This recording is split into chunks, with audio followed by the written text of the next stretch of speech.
দেখুন, প্রথমে আপনাকে বলি যে আগে 2021-এর পর থেকে আমি আমার অ্যাক্টিভিটি তৃণমূল কংগ্রেসের কাছ থেকে আস্তে আস্তে সরে নিয়েছিলাম। 2023-এ ওটাকে পুনর্বিধান দিয়েছিলাম।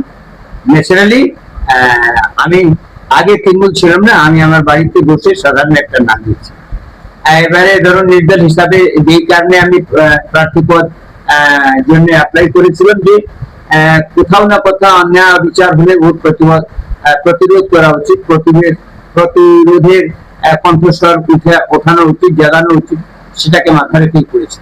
কিন্তু বহু সাধারণ মানুষ মতদাতা উত্তরপাড়া আমাকে আগ্রহ করেন, আমাকে জানান তারা যে আপনি প্রতিদ্বন্দ্বিতার মধ্যে থাকলে আমাদের খুব অসুবিধা হবে, যে পরিবর্তন ঘটাতে চাইছি সেটা হয়তো একটু কষ্টকর হয়ে যেতে পারে, তাই আপনি প্রতিপদ তুলে নিলে আমরা সবাই আপনার সঙ্গে থাকতে পারবো, আর আপনিও আমাদের সঙ্গে আসুন।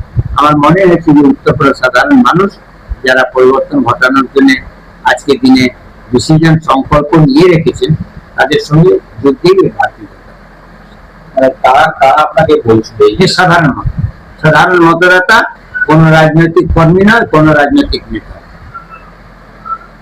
বলছি দলের পক্ষ থেকে কোনো পদ পেলেন? না, পদের তো কোনো বিষয় নেই। আমি সাধারণ একটা কর্মী আছি। কর্মীর কাজটা হচ্ছে দলটাকে শক্তিশালী করো, যা ক্ষুদ্র তোমার সামর্থ্য আছে তাতে। আমি আমার ক্ষুদ্র যে সামর্থ্য আছে তাতে নিয়েই আমি ভারতীয় জনতা পার্টিকে আরো শক্তিশালী করার জন্য লড়াই করে দেব। পদের জন্য আমি ভারতীয় জনতা পার্টি দেব। দেখা যাচ্ছে যে একদিকে শ্রীরামপুরের সাংসদের ছেলে শীর্ষান্ন বন্দ্যোপাধ্যায় দলে থাকাকালীন আপনাকে দেখা গেছিল যে সাংসদ কল্যাণ বন্দ্যোপাধ্যায়ের বিরুদ্ধে একাধিক মতবিরোধ ঘটেছিল এবং তার সাথে তর্কেও জড়িয়ে পড়েছিলেন। গতকালও সে একই জিনিস দেখা গেল যে তার ছেলের নামে আপনি অনেক কথা বলেন। আমি ওনার ছেলের নামে কোনো কথা বলিনি, কারণ আমার যদি কথাবার্তা কিছু হয় নিশ্চিতভাবে ওনার সঙ্গে হবে। ছেলে মানে আমার হিসাবে ভাইপো, তো আর ভাইপোর বিরুদ্ধে আমি কোন রকম কথা বলবো এটা কোনো বিষয় না। আর তার বিরুদ্ধে দুটো কথা বলিয়ে তার মান বাড়ানো আর ঘটানো আমার কোনো কথা।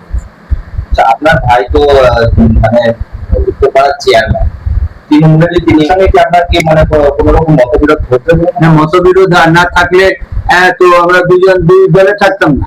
উনি একটা মতাদর্শনকে বিশ্বাস করেন, ওটার সঙ্গে আছে, আমি একটা অন্য মতাদর্শনকে বিশ্বাস করি, তার সঙ্গে আছি।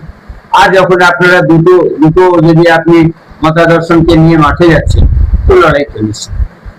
কবে থেকে প্রচারে বেরোবেন? একদম আজ বিকেল থেকে প্রচারে বেরোবো।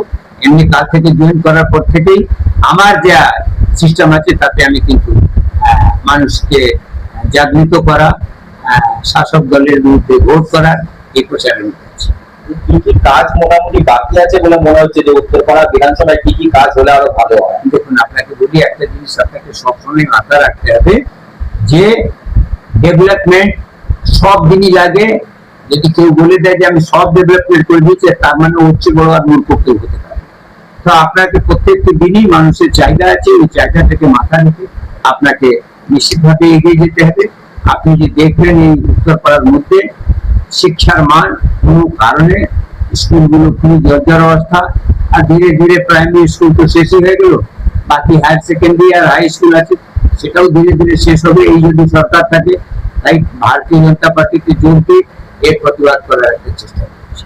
দুদিন আগে দেখা গেল যে সিপিএম এর যে প্রার্থী আছে উত্তরপাড়া বিধানসভা মীনাক্ষী মুখার্জি, তিনি ইশতেহার পেশ করলেন এবং সেখানে বললেন যে উত্তরপাড়া বিধানসভায় অনেক দুর্নীতি আছে, মহিলাদের সুরক্ষা নেই, এর পাশাপাশি শিক্ষার ক্ষেত্রে তারা পরিবর্তন আনবে এবং রাজ্য শিল্পও নিয়ে আসবে তারা যদি ক্ষমতায় আসে।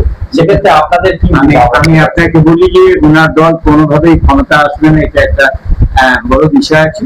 উনি একটা রাজনৈতিক কর্মী, ওনাকে নিশ্চিতভাবে শ্রদ্ধা জানিয়ে বলি যে উনি প্রার্থী পদ পেয়েছেন, ওনাকে ইলেকশন করতে হবে। উনি জিতুন হারুন ওটা কোনো বিষয় না, প্রত্যেকটি মানুষের দরজায় গিয়ে ওনাকে এইগুলো করতে হবে। ইশতেহার প্রত্যেকটি রাজনৈতিক দল যায়।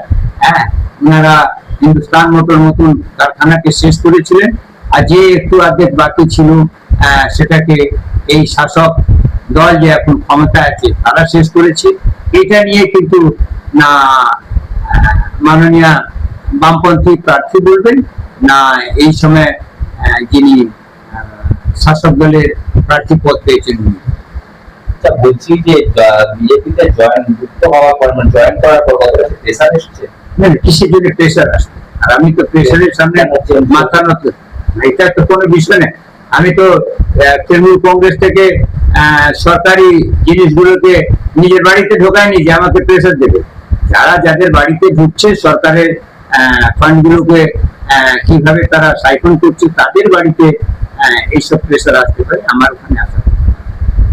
আগামী দিনে কি মানে কিভাবে পরিবর্তন করবেন বলুন? ঠিক আছে, যখন আমি রাজনীতি করছি আমাকে রাজনীতি করতে হবে, আর মানুষের যে প্রয়োজন আছে, যেটা যেটা দরকার আছে তার জন্য আমাকে